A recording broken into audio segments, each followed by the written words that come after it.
अब मंशियात मुखालिफ पद यात्रा के हवाले से जो जम्मू कश्मीर के अंदर मंशियात से पाक बनाने की मुहिम के तहत आज जिला गांधरबल में एक अजीम शान इस्लाद मंशियात पैदल मार्च का इनेकाद किया गया है, जिसकी क़यादत जम्मू कश्मीर के लेफ्टिनेंट गवर्नर मनोज सिन्हा ने की है। नशा मुक्त जम्मू कश्मीर अभियान के तहत मुनक्कदा इस पैदल मार्च में हजारों अफराद, तलबा, नौजवानों, समाजी कारकुनों, अवामी नुमाइंदों और मुख्तलिफ तंजीमों के अरकान ने शिरकत की है। आज जिला गांधरबल के अंदर जो जम्मू कश्मीर के लेफ्टिनेंट गवर्नर मनोज सिन्हा की जानिब से 100 रोज़ा मंशियात मुखालिफ मुहिम का आगाज़ किया गया। इस सिलसिले में आज गांधरबल के अंदर एक मेगा पद यात्रा का इनेकाद किया गया है। लेफ्टिनेंट गवर्नर मनोज सिन्हा की जानिब से गांधरबल जब वो पहुंचे तो पुलिस हुकाम ने उनका इस्तकबाल किया है, इंतजामिया की जानिब से उनका इस्तकबाल किया है, जिसके बाद उन्होंने मार्च की क़यादत की है। शुरा ने मंशियात के मुज़र असरात के खिलाफ आगाही फैलाने के लिए प्ले कार्ड्स उठाए रखे थे और मंशियात के खात्मे के हक में नारे भी बुलंद किए गए हैं।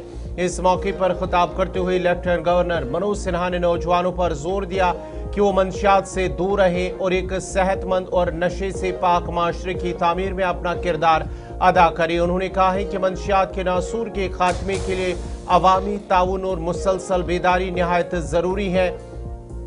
हुकाम के मुताबिक ये पैदल मार्च इंतजामी की 100 रोज़ा मंशियात मुखालिफ मुहिम का हिस्सा है, जिसका मकसद अवामी बेदारी, समाजी शमूलियत और मंशियात की स्मगलिंग के नेटवर्क के खिलाफ मुअस्सर कार्रवाई को फरोग देना है।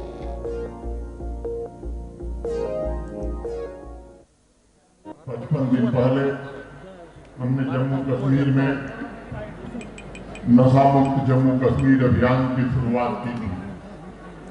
ड्रग्स और नार्को आतंकवाद के खिलाफ जो लड़ाई शुरू की गई थी, आज मैं उसे गांधरबल में एक अवामी तहरीक के रूप में देख रहा हूँ। ये आपकी हिम्मत, जज्बे और इज्तिमाई इरादे की ही तहरीक है।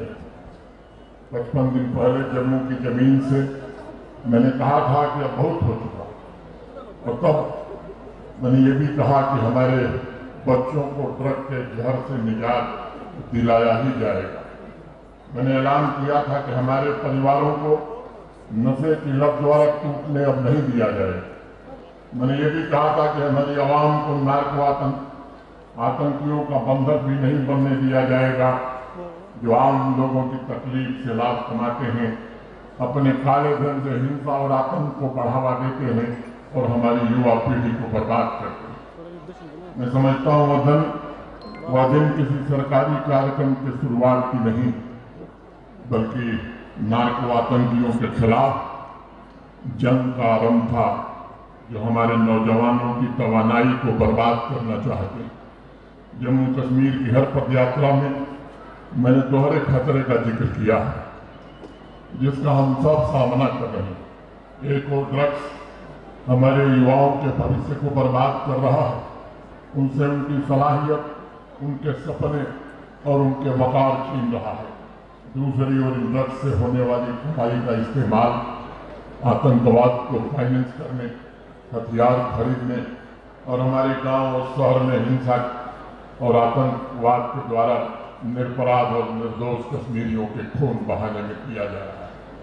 इसलिए मैं बारंबार इस बात को दोहरा रहा हूँ, ये केवल सामान्य अपराध की समस्या नहीं है, बल्कि ये जम्मू कश्मीर और भारत की सुरक्षा का भी प्रश्न है।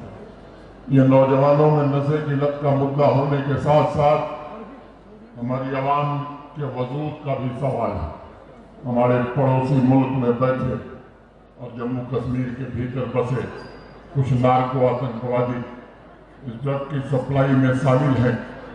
वे केवल तस्कर नहीं हैं, वे हमारी आवाम के दुश्मन हैं, वे हमारे बच्चों के दुश्मन हैं, वे हमारी आवाम की तरक्की के दुश्मन हैं।